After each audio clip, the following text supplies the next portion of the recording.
Si haya preguntas, vamos a proceder con 3 primero y si acá mis compañeros me indican si todavía tenemos tiempo, pues ya abrimos para otra ronda.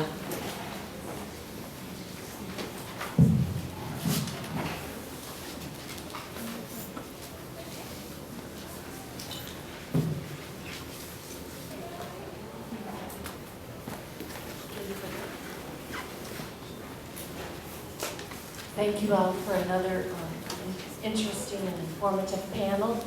My question is, do you know, is it possible to have a just guest worker program?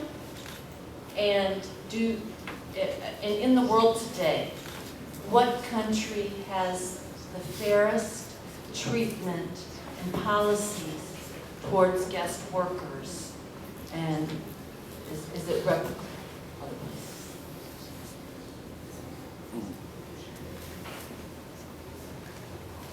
This is a question for Dr. Anthony. In my visits to the detention center in Tapachula, I've encountered children from Gujarat and other places in India. I come from El Salvador, and every so often we see of people from India being detained in El Salvador on their way to the United States. India, Pakistan, Bangladesh.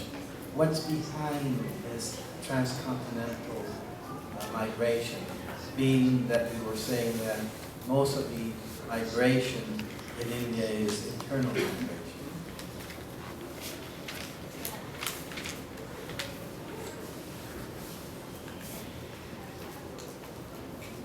¿Otra más?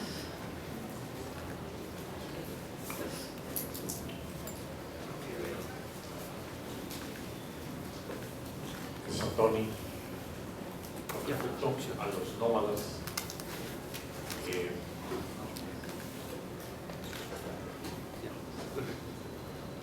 los nómadas son reconocidos de nacionalidad de la India y ellos se reconocen como población de la India, o cuál es su mentalidad al respecto?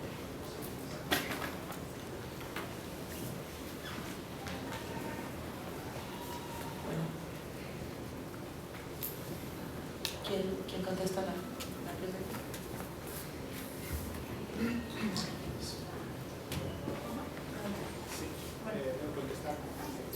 ¿Se puede contestar? Sí.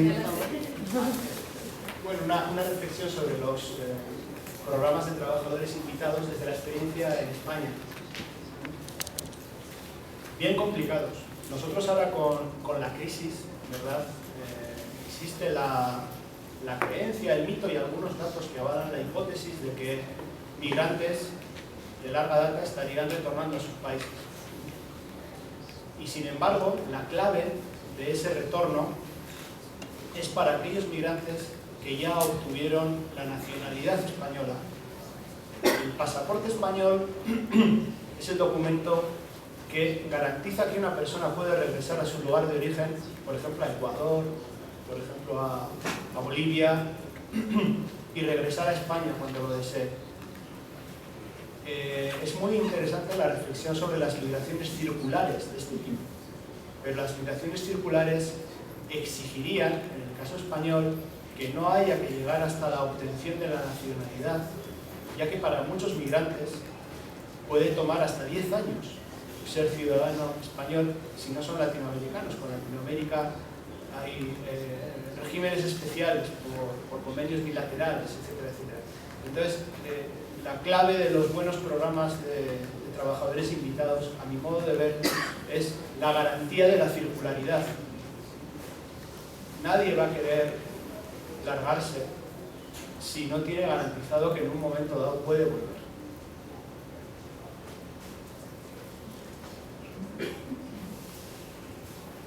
I'd like to answer the first question. I think justice in general is an elusive term, but we can approach the standards by comparing several cases. So, for example, from the Asia-Pacific region, Taiwan Council for Labor Affairs defines the role of foreign professionals as to enhance technological level and competitiveness. But they define foreign labor as to supplement shortages. So there is discrimination here. Again, expatriates in Malaysia are allowed to bring in their families, but contract migrant workers are not. South Korea does not even recognize the category domestic worker. So there is no such thing as domestic worker as employment in the South Korean law. So therefore, foreign domestic workers are exempt from provision sanctioned by the law.